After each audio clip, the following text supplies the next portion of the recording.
बिस्मिल्लाहिर्रहमानिर्रहीम।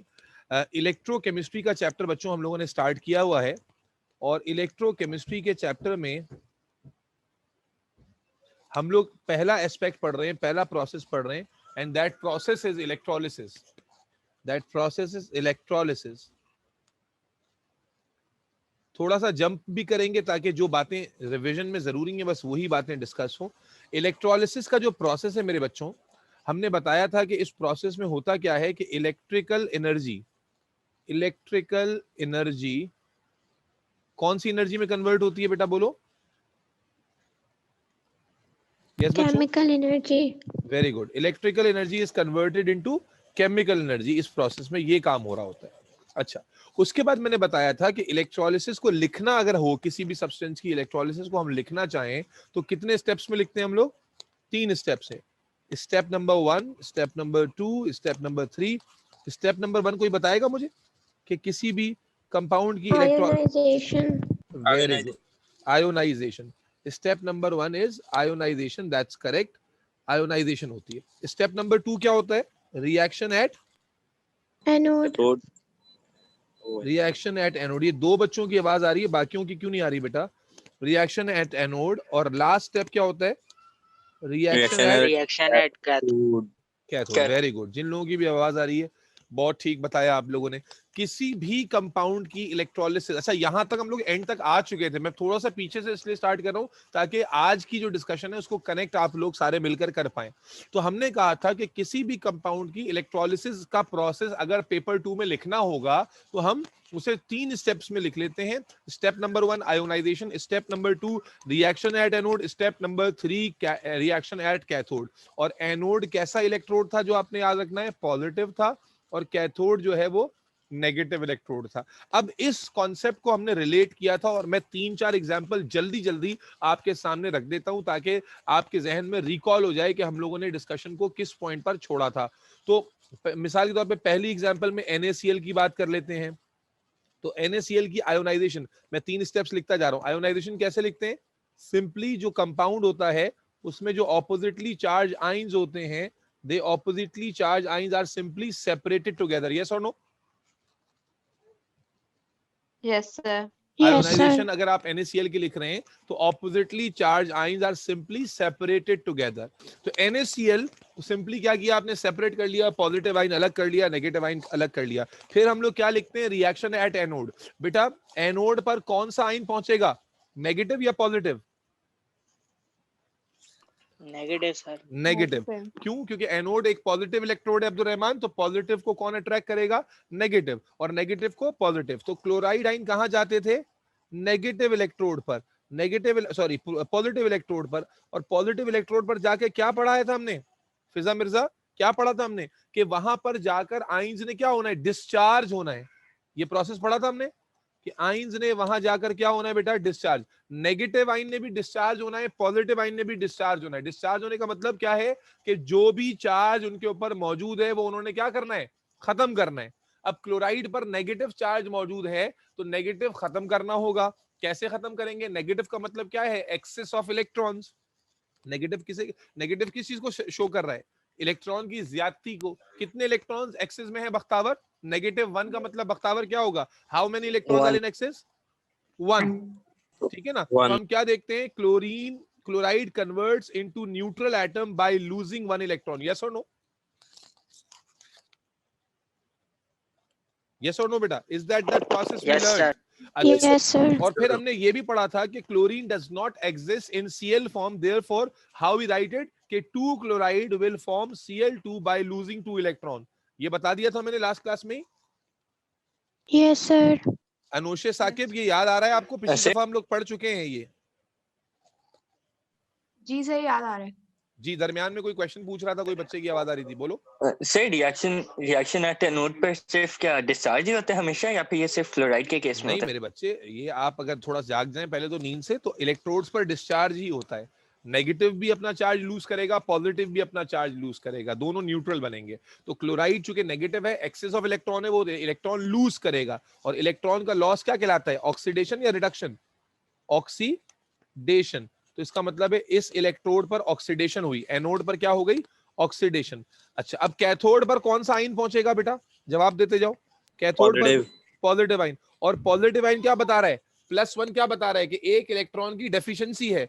एक इलेक्ट्रॉन की डेफिशिएंसी का मतलब क्या हुआ, उसने एक Loss of electron electron. Gain करना है।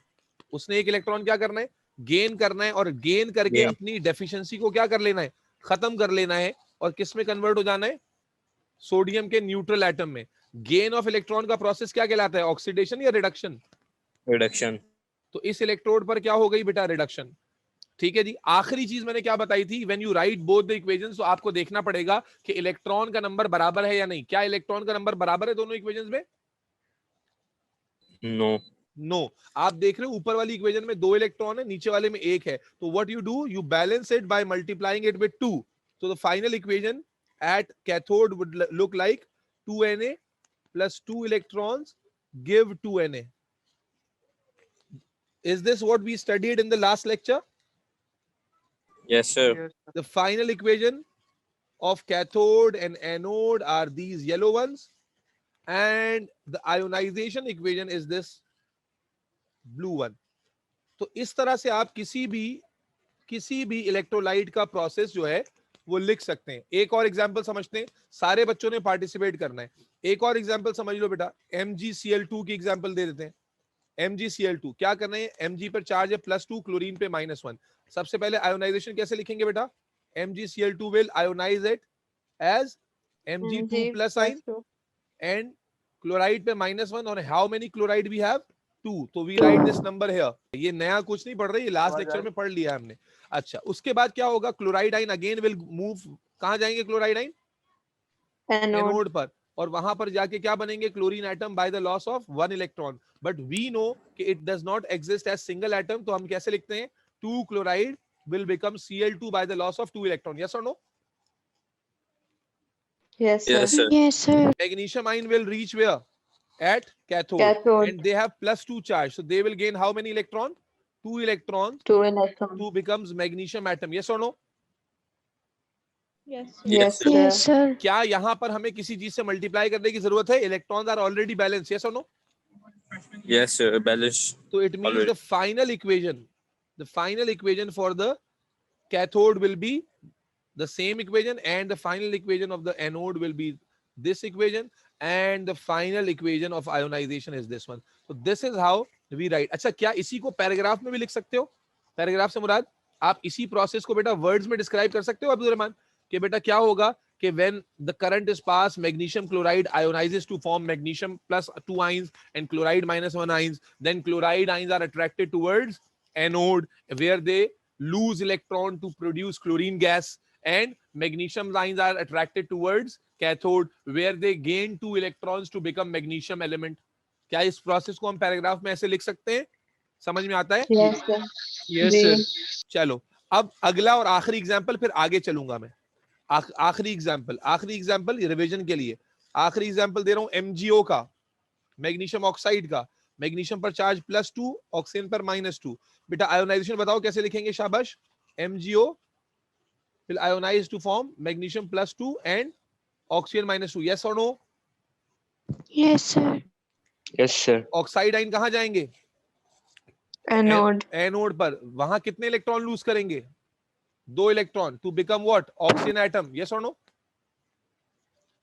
Yes, sir. Yes, sir. But again we know कि oxygen as a single atom exist करता है क्या, बोलो भाई।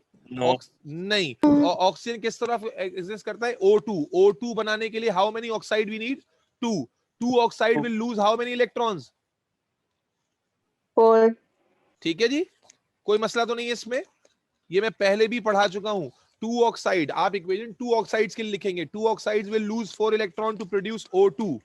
उसके बाद क्या होगा बेटा, मैग्नीशियम की बारी आ गई। मैग्नीशियम आयन कौन से इलेक्ट्रोड पे जाएगा, शाबाश, कैथोड पे, एनोड पर? Cathode.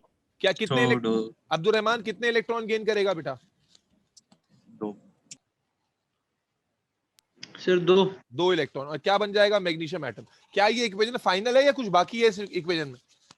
Balance करना. कैसे हमें पता चलता है कि बैलेंस करना है या नहीं करना, हम देखते हैं इलेक्ट्रॉन का नंबर। Electrons. अब्दुल समी, तुम्हें बात समझ में आ रही है बेटा? Yes, sir. We have 2 electrons, whereas we need how many, 4 electrons. So for that we multiply the whole equation by 2. So the final equation would look like magnesium plus 2, 4 electron and 2 Mg. Any confusion in this? No, sir. Mg3N2 ये तुम्हारे syllabus से भी परे हो जाती है, लेकिन अगर इस तरह की कोई टेढ़ी मेढ़ी एग्जांपल आ जाएगी तो तुम आराम से कर सकोगे, ये कॉन्फिडेंस देना मकसद है। Mg3N2, अगर आप Mg3N2 की इलेक्ट्रोलिसिस कर रहे हैं, चार्ज मालूम होना चाहिए। मैग्नीशियम पर चार्ज कितना है? +2, नाइट्रोजन पर है -3। बेटा अब मिलकर करेंगे ताकि आप लोगों का कॉन्फिडेंस भी बहाल हो। जी सबसे पहले मैग्नीशियम की इक्वेशन लिखते हैं। क्या हो गया? 1 मिनट रुक जाओ बेटा। हाँ, सबसे पहले मैग्नीशियम की इक्वेशन लिखते हैं, सॉरी आयोनाइजेशन इक्वेशन लिखते हैं। कैसे लिखेंगे बेटा? मैग्नीशियम कैसे आयोनाइज होगा? मैग्नीशियम पर चार्ज कितना है? +2, और चूंकि 3 मैग्नीशियम है तो यहाँ 3 आ जाएगा, और n पर चार्ज है -3, और चूंकि यहाँ 2n है तो यहाँ 2n आ जाएगा। क्या ये स्टेप सबको क्लियर आता है? क्लियर होता है जी? Yes, फिजा, sir. अनोशे, अरीबा मनिया, राबिया मनिया, नवीद, समी, शाइमान, उस्मान, वजी। ठीक है जी। Yes sir. अच्छा, अब उसके बाद मुझे बताओ कि नाइट्रोजन कौन से इलेक्ट्रोड पे जाएगा? कैथोड पर, एनोड पर? एनोड। एनोड पर। तो अब नाइट्रोजन पर चार्ज कितना है बेटा? -3। कितने इलेक्ट्रॉन लूज करेगा? 3। डिस्चार्ज हो रहा है। अली बिन अशर समझ में आ रहा है? हर स्पीशी चाह रही है वो डिस्चार्ज हो जाए। 3 इलेक्ट्रॉन लूज करेगा, क्या बन जाएगा? Nitrogen neutral. लेकिन हमें मालूम है कि नाइट्रोजन n नॉट की फॉर्म में स्टे नहीं करता। नाइट्रोजन क्या होती है? N2। तो again to form N2 how many nitrogen we need? 2 nitrogen. 6। 2 nitrogen कितने इलेक्ट्रॉन लूज करेंगे बच्चों? 6 to form what? N2। Is that clear? Yes, sir. बेटा एक नाइट्रोजन 3 इलेक्ट्रॉन लूज कर रहा है। To form N2 how many nitrogen we need? 2। तो 2 मिलकर कितने इलेक्ट्रॉन लूज करेंगे? 6। ठीक है। अच्छा अब बताओ मैग्नीशियम कहां जाएगा? At cathode. मैग्नीशियम पर कितना चार्ज है? +2। कितने इलेक्ट्रॉन गेन करेगा बेटा? 2 इलेक्ट्रॉन। 2 इलेक्ट्रॉन गेन करेगा बेटा, और क्या बन जाएगा? मैग्नीशियम का न्यूट्रल एटम। क्या ये इक्वेशन कंप्लीट है या कुछ करना पड़ेगा इसके साथ? No sir. Balance. बैलेंस करना पड़ेगा। किससे मल्टीप्लाई करें बैलेंस करने के लिए? 3 से। 3 से। Magnesium multiply by 3। तो final equation should look like what? 3 Mg + 2 gives 6 +6 electrons gives 3 Mg. Yes or no? Yes sir. Yes, Yes, sir. मेरे बच्चे इलेक्ट्रोलिसिस लिखना मुश्किल है कि बहुत आसान है? आसान। नॉर्मल है। नॉर्मल क्या होता है? या तो आसान होता है या मुश्किल होता है। इलेक्ट्रॉन देख रहे हैं, 6 इलेक्ट्रॉन ऊपर थे। नीचे वाली इक्वेशन में जब हमने लिखा तो 2 ही इलेक्ट्रॉन थे, तो 2 को 6 कैसे बनाएंगे? मल्टीप्लाई बाय 3 करके। तो इस चीज से हमें पता चला कि किससे मल्टीप्लाई करना है। यहां तक बात समझ में आ गई? Yes sir. अब आ जाओ बेटा अब्दुल रहमान, अब आ जाते हैं हम P1 के पैटर्न वाले क्वेश्चंस पर। P1 में क्वेश्चन क्या पूछा जाता है? इधर देखो बेटा, अब यहां पर मैं एक ट्रिक बताने लगा हूं। हम लोग क्या कर रहे हैं? हम लोग इस वक्त मोल्टन इलेक्ट्रोलाइट की इलेक्ट्रोलिसिस पढ़ रहे हैं।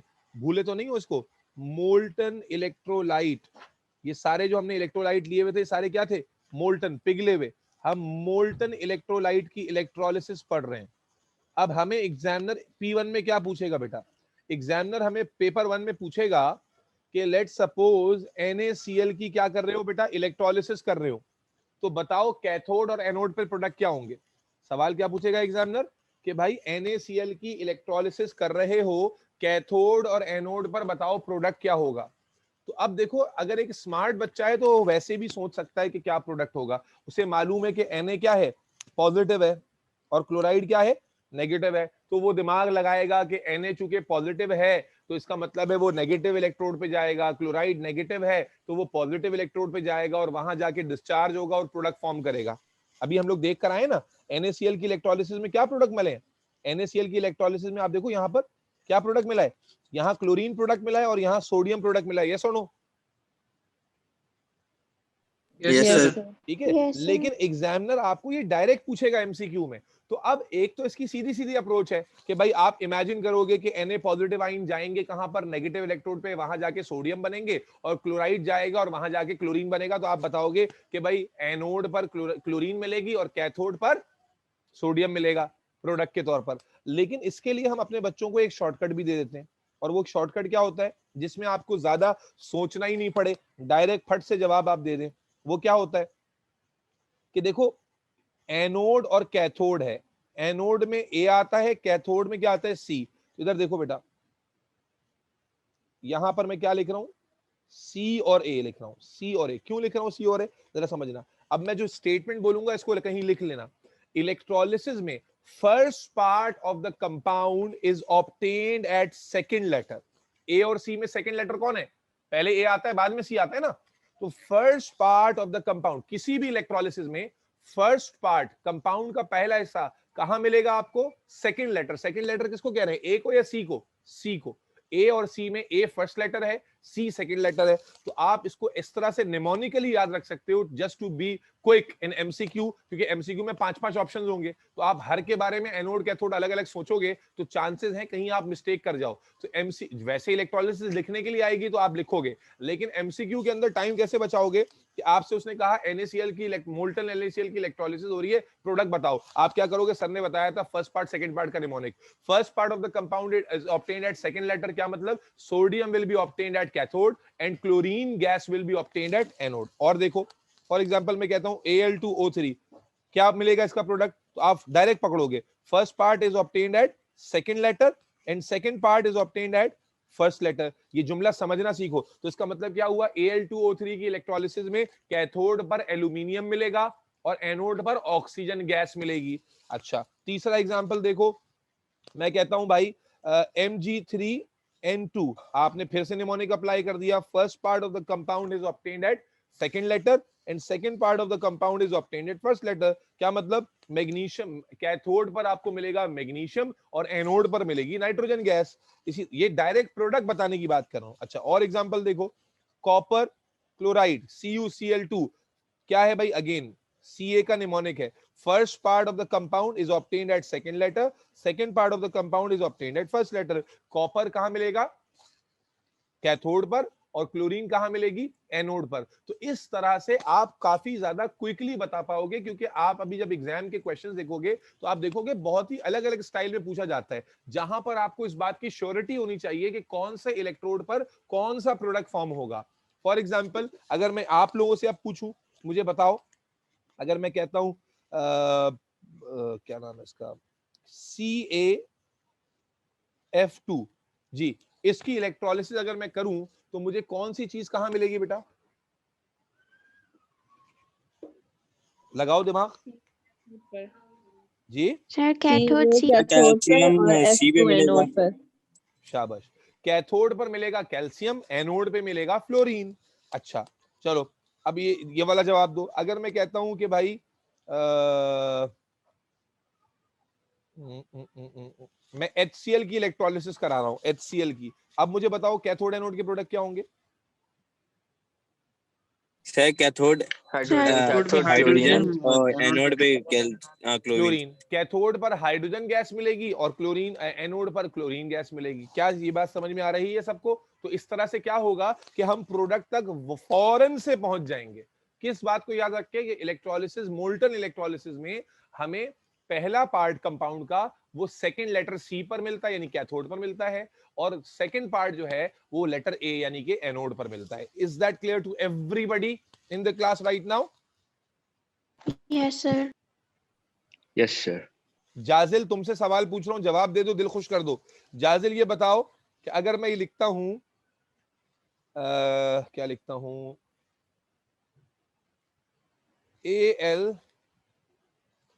Al2S3, अब तुम्हें पता भी नहीं है कि क्या कंपाउंड है, और मैं कहूं कि इसकी इलेक्ट्रोलिसिस कर रहे हो, तो तुम्हें किस इलेक्ट्रोड पर क्या मिलेगा बेटा, बता सकते हो? कैथोड पर क्या मिलेगा और एनोड पर क्या मिलेगा? जाजिल नहीं हो। अब्दुल समी तुम बताओ। यस सर, एक second. Yes sir. Cathode anode के प्रोडक्ट बताओ क्या होंगे, जल्दी से बेटा। Sir, we'll find Al2 on cathode and S3 will be found on anode. नहीं मेरे बच्चे, आप मेरी बात पिक नहीं कर रहे हैं। मैं कहीं पर भी Al2 और F2 नहीं कह रहा हूं, मैं कह रहा हूं एल्यूमिनियम विल बी ऑब्टेन्ड। फर्क है मेरी बात और आपकी बात में। Aluminium will be obtained, Al2 बोलना अलग चीज है। Al2 तो असल में कोई चीज होती ही नहीं अलग से। Al तो Al की फॉर्म में होता है। समझ में आ रही? कंपाउंड में Al2, तो आप उसको मेटल पकड़ो, aluminium will be obtained at cathode and sulphur will be obtained at anode. समझ में आ रही बात? और अब एग्जामिनर क्या करता है जनाब काशिफ, एमसीक्यू में उसने इक्वेशंस लिख के दी होती हैं, तो तुम कौन सी इक्वेशन पकड़ोगे जिसमें सल्फर फॉर्म हो रहा होगा, तुम कौन सी इक्वेशन पकड़ोगे जिसमें एल्यूमिनियम फॉर्म हो रहा होगा? यस और नो? Yes sir. चलो फिजा, फिजा तुम्हें आवाज आ रही है? फिजा, फिजा का अबिया तालिब? Yes sir. बेटा अबिया तालिब मुझे बताओ Fe2O3 की इलेक्ट्रोलिसिस में क्या प्रोडक्ट होंगे कैथोड एनोड पर?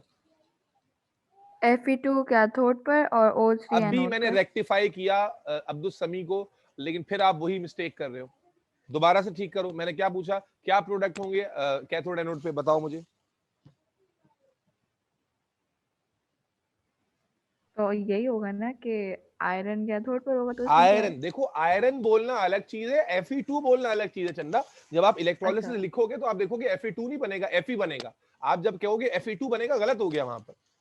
Iron will be obtained at cathode and oxygen will be obtained at anode. समझ में आ रही बात? जी। अगर आपको मेरी बात पे भरोसा नहीं है तो आप इलेक्ट्रोलिसिस लिख के चेक करो, Fe2 नहीं बनेगा, मेटल डायटोमिक फॉर्म में थोड़ी होता है, और ऑक्सीजन O3 थोड़ी होता है, O2 होता है। तो अगर आप Fe2 और O3 बोलोगे गलत हो जाएगा, आप आयरन और ऑक्सीजन बोलोगे तो ठीक रहेगा कि आयरन मिलेगा कैथोड पर और ऑक्सीजन मिलेगा एनोड पर। अगर किसी को इस बात में शुकूक व शुबहात है तो आप लिख के चेक करो। अब्दुल रहमान, जब हम लिखेंगे तो O2 बनता है ना, O3 तो कोई चीज नहीं होती, क्या ख्याल है? जी सर, ऐसे ही होता है। ठीक है ना। और आयरन भी जो है वो मेटल है, और मेटल सिंगल एटम के तौर पे एग्जिस्ट करता है, Fe होता है, Fe2 कोई चीज नहीं होती। तो जब आप इलेक्ट्रोलिसिस लिखोगे तो Fe2 नहीं आएगा, O3 नहीं आएगा, O2 आएगा और Fe आएगा। तो इसलिए जब आप ये बोल दोगे Fe2 प्रोडक्ट होगा, गलत हो जाएगा। ठीक है, सबको ये बात समझ में आ गई? तो हमने मोल्टन इलेक्ट्रोलिसिस लिखना भी सीख ली, और मोल्टन इलेक्ट्रोलिसिस के रिलेटेड एमसीक्यू को फौरन से कैसे आंसर करना है ये बात भी सबको समझ में आ गई। अब आ जाते हैं बेटा, आपको अगर याद हो भाई अब्दुल रहमान, आपको याद हो तो मैंने आपको बताया था जब हमने चैप्टर शुरू किया था कि इलेक्ट्रोलाइट जो है वो सॉलिड स्टेट में होता है, मोल्टन स्टेट में होता है और एक्वस स्टेट में होता है। ये सिर्फ अब्दुल रहमान से मुखातिब नहीं हूं, सबसे मुखातिब हूं। और हमने क्या पढ़ा था कि सॉलिड स्टेट में वो करंट कंडक्ट नहीं करता। यस और नो? Yes, sir. अबिहा सही, तुम क्लास में हो? यस मेरे बच्चे, कोई खुद से भी बंदा पार्टिसिपेट कर लेता है। सॉलिड स्टेट में तो इलेक्ट्रोलाइट करंट ही कंडक्ट नहीं करता। कोई बच्चा रीजन बता दे तो मजा आ जाए। सॉलिड स्टेट में करंट कंडक्टिविटी क्यों नहीं होती? कोई रीजन बता दो भाई। Electrons नहीं होते। क्या नहीं होते? Free electrons. No, free electron is not the right word. Free electrons नहीं नहीं, ions, very good. Electron tightly packed होते हैं। Oppositely, ions, the oppositely oppositely charge charged ions are. Electron यहाँ कहां से आ गए? इलेक्ट्रॉन तो वहां होते हैं बेटा, कंडक्टर में। यहाँ इलेक्ट्रॉन कहां से आ गए? इलेक्ट्रॉन की बात नहीं होती यहाँ, किसकी बात होती है? ऑपोजिटली चार्ज आइंस की। कि इलेक्ट्रोलाइट के अंदर सॉलिड स्टेट में oppositely charge ions are tightly packed, they are not free to carry current. अब बिहा, महानूर, बख्तावर, बात समझ में आती है कि इलेक्ट्रोलाइट सॉलिड स्टेट में करंट क्यों नहीं कंडक्ट करता? बिकॉज ऑपोजिटली चार्ज आइंस जो आयोनिक कंपाउंड के हैं वो फ्री नहीं होते। लेकिन जब आप उसे मेल्ट करते हैं तो वो फ्री हो जाते हैं, जब आप उसे पानी में डिसॉल्व करते हैं तो वो फ्री हो जाते हैं। Is that clear Bakhtawar? Yes sir. Bakhtawar सच बताओ, तुम्हें समझ में आ रहा है कैसे लिखते हैं इलेक्ट्रोलिसिस? और अभी जो मैंने बताया कि CA का निमोनिक कैसे अप्लाई करते हैं? सर बैलेंसिंग इक्वेशन थोड़ा मुश्किल था, लेकिन ठीक है, आसान है। कुछ किया तुमने? खुद से प्रैक्टिस किया जो मैंने एग्जांपल दिए तुमको? थोड़े से किए थे, 2-3। अच्छा चलो, अभी प्रैक्टिस होती रहेगी। तो अब हम लोगों ने बेटा सॉलिड में तो कंडक्टिविटी होती ही नहीं है, और हमने मोल्टन वाला डिस्कस कर लिया। क्या ख्याल है? मोल्टन का पूरा केस डिस्कस कर लिया कि मोल्टन इलेक्ट्रोलिसिस कैसे लिखते हैं और कैसे शो करते हैं। मोल्टन का मतलब मेरे बच्चों क्या था कि हमने इलेक्ट्रोलाइट लिया था और उस इलेक्ट्रोलाइट को पिघला लिया था, उसको मेल्ट कर लिया था। ठीक है, अब हम तीसरे केस की तरफ जा रहे हैं, विच इज एक्वस इलेक्ट्रोलिसिस। देखो मोल्टन और एक्वस में फर्क क्या है? बेसिक बहुत सिंपल सा कॉन्सेप्ट है, अगर आपके दिमाग में कॉमन सेंस है तो आप फौरन से समझ जाओगे कि जब आप NaCl लेते हो, मोल्टन NaCl मोल्टन लेते हो, तो कंटेनर में सिर्फ NaCl होगा, यस और नो? मोल्टन का मतलब क्या हुआ कि आप जब मोल्टन NaCl लोगे, सिर्फ NaCl पिघला हुआ लिया है आपने, तो जो आपका कंटेनर है, इलेक्ट्रोलाइटिक सेल है, उसमें सिर्फ NaCl है। लेकिन अगर वही NaCl आप एक्वस ले लो, एक्वस का मतलब है पानी में डिसॉल्व किया आपने, तो अब आपके पास कंटेनर में सिर्फ NaCl नहीं है बल्कि साथ वाटर भी है, यस और no? Yes sir. Yes, sir. बेटा ये बात बिल्कुल ऑब्वियस है, सबको समझ में आनी चाहिए, और नहीं आ रही तो मुझे बताना कि मोल्टन और एक्वस में डिफरेंस मेकर कौन है? वाटर है। मोल्टन और एक्वस का डिफरेंस मेकर कौन है अब्दुल रहमान? वाटर। के मोल्टन, जब आप कोई भी इलेक्ट्रोलाइट मोल्टन फॉर्म में लेते हो तो उसमें सिर्फ इलेक्ट्रोलाइट मौजूद है, क्योंकि वो उसमें पानी थोड़ी शामिल किया आपने या कोई और चीज शामिल नहीं की, तो वो प्योर है। जबकि जब आप उसको पानी में डालोगे तो अब जो भी इलेक्ट्रोलाइट है उसके साथ वाटर आ जाएगा, यस और नो? Yes, sir. और Yes, sir. वाटर के आने से गेम में चेंज आ जाएगा, वाटर के आने से गेम में चेंज आ जाएगा। क्या? अभी समझाता हूं, मुझे एक बार कंफर्म कर दो कि इलेक्ट्रोलाइट सॉलिड स्टेट में करंट कंडक्ट नहीं करता। इसका रीजन सबको समझ में आ गया कि ऑपोजिटली चार्ज आइंस फ्री नहीं होते। फिर आप आ गए Yes, sir. Molten electrolyte. Molten में क्या होता है कि आपने जो भी इलेक्ट्रोलाइट उसे मेल्ट कर लिया होता है, तो सिर्फ इलेक्ट्रोलाइट होता है, पॉजिटिव आइन नेगेटिव इलेक्ट्रोड पे डिस्चार्ज हो जाते हैं, नेगेटिव आइन पॉजिटिव इलेक्ट्रॉन पे इलेक्ट्रोड पे डिस्चार्ज हो जाते हैं, लेकिन दोनों आइन होते डिस्चार्ज ही हैं। एक इलेक्ट्रॉन लूज करके डिस्चार्ज होता है अब्दुल रहमान वली, और एक गेन करके। Is that clear? Yes, sir. Sameer, बात समझ में आ रही है? Wajiuddin, Shayman? Yes sir. Okay, अब आ जाओ बेटा एक्वस में क्या होता है। अब मेरे बच्चों तवज्जो से साथ सुनिए, गड़बड़ नहीं होनी चाहिए। तो एक्वस के ऊपर फोकस करते हैं। मोल्टन काफी आसान था, एक्वस में बच्चों को हो जाती है कंफ्यूजन, लेकिन इंशाल्लाह हम हैं तो फिर क्या गम है। अनाब, तुम्हें समझ में आ रहा है या ऊपर से जा रहा है? समझ आ रहा है सर। अब मेरे बच्चे, जब तुमने NaCl को एक्वस लिया, अच्छा देखो, पहले जब तुमने मोल्टन NaCl लिया था तो आयोनाइजेशन जब हुई थी, अब्दुल रहमान वली जवाब देना, जब NaCl तुमने मोल्टन लिया था तो आयोनाइजेशन में क्या बना था? Na पॉजिटिव आइन और Cl नेगेटिव आइन, यस और नो? यस। लेकिन जब अब तुम एक्वस NaCl लोगे तो आयोनाइजेशन में Na पॉजिटिव और Cl नेगेटिव आइन तो बनेगा ही बनेगा, लेकिन वाटर की आयोनाइजेशन में H पॉजिटिव आइन और OH नेगेटिव आइन भी बनेगा। क्या मोल्टन में बन रहा था भाई?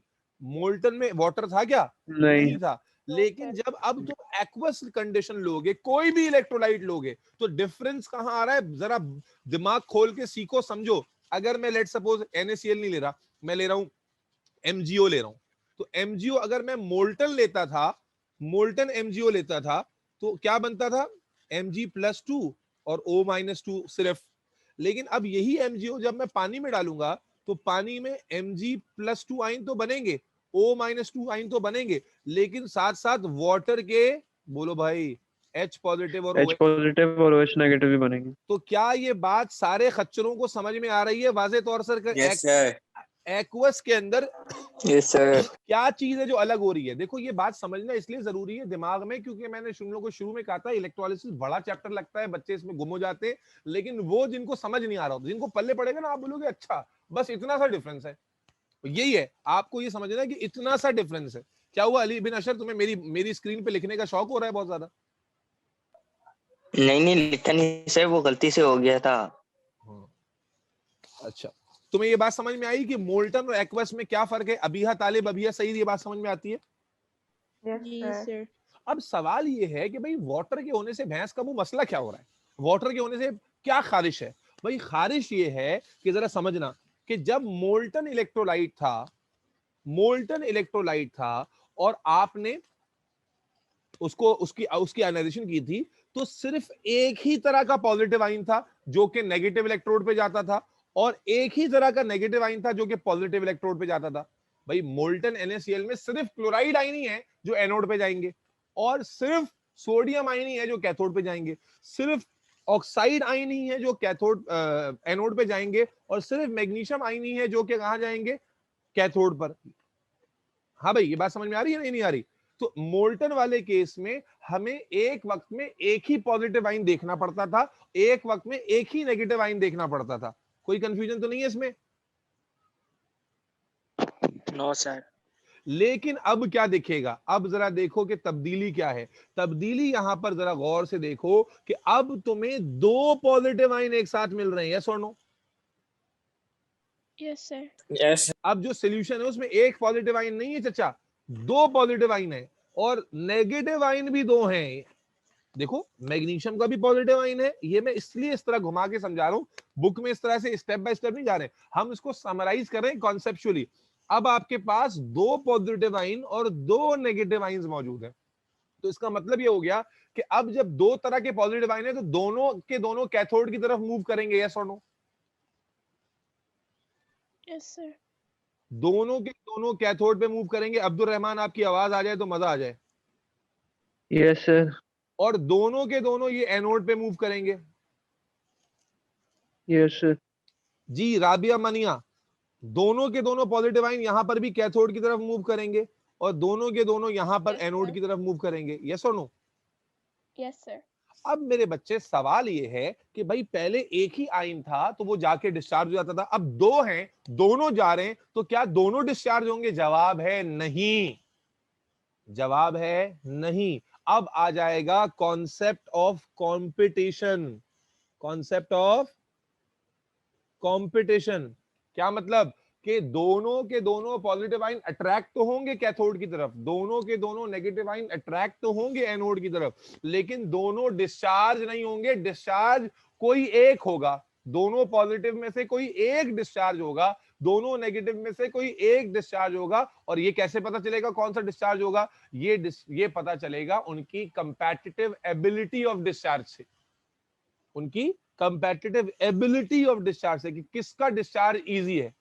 जिसका डिस्चार्ज इजियर होगा वो डिस्चार्ज होगा, जिसका नहीं होगा वो एज एन आइन ही स्टे कर जाएगा, डिस्चार्ज नहीं हो पाएगा। क्या ये बात जो मैंने बोली समझ में आई? कि पहले तो ये समझ में आ गया कि मोल्टन और एक्वस कहाँ डिफरेंट होते हैं। ये बहुत इंपॉर्टेंट नुकता है, तुम लोगों को अगर समझ में आ रहा होगा ना, शायद तुम्हें इजी लग रहा हो। तुम किसी ऐसे बच्चे से बात ये करो, वाली चीज फिर से रिपीट करना है। मैं कर रहा हूँ मैं चंदा, मैं कर रहा हूँ।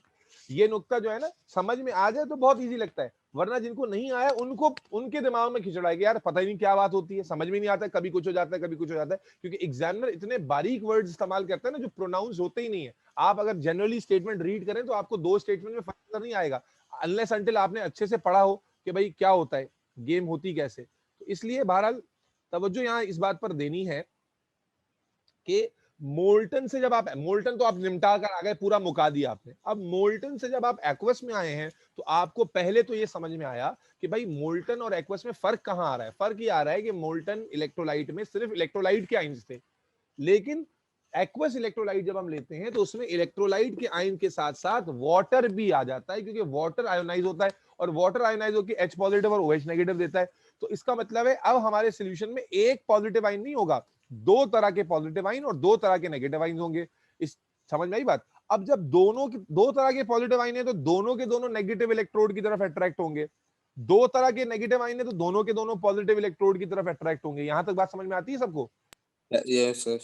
लेकिन अब इलेक्ट्रोड पे जाके आयन क्या करते थे, जाके वो डिस्चार्ज होते थे, अपना चार्ज लूज करके न्यूट्रलाइज होते थे, इलेक्ट्रॉन लूज या गेन करके। लेकिन अब जब दो तरह के पॉजिटिव और दो तरह के नेगेटिव आयन है तो क्या दोनों के दोनों पॉजिटिव आयन डिस्चार्ज होंगे या क्या दोनों के दोनों नेगेटिव आयन डिस्चार्ज होंगे? तो जवाब है नहीं। क्या है? नहीं, दोनों के दोनों डिस्चार्ज नहीं होंगे। दोनों पॉजिटिव में से कोई एक डिस्चार्ज होगा, दोनों नेगेटिव में से कोई एक डिस्चार्ज होगा। अब सवाल आपके दिमाग में क्या आ रहा होगा कि हमें कैसे पता चलेगा कि अगर सोडियम और हाइड्रोजन जा रहे हैं कैथोड की तरफ तो कौन डिस्चार्ज हो, या क्लोराइड और OH जब जा रहे हैं एनोड की तरफ तो कौन डिस्चार्ज हो, या मैग्नीशियम और H आयन जब जा रहे हैं कैथोड की तरफ तो कौन डिस्चार्ज हो, या ऑक्साइड और OH जब जा रहे हैं एनोड की तरफ तो कौन डिस्चार्ज हो। ये मैं आपको बताऊंगा। कॉन्सेप्ट समझ में आ गया पहले कि जब एक्वस में जाते हैं तो मल्टीपल यानी दो टाइप के पॉजिटिव और दो टाइप के नेगेटिव एक वक्त में आ जाएंगे, और अब दोनों पॉजिटिव में से भी कोई एक ही डिस्चार्ज हो पाएगा और दोनों नेगेटिव में से भी कोई एक ही डिस्चार्ज हो पाएगा। कौन होगा ये भी हम जानते हैं।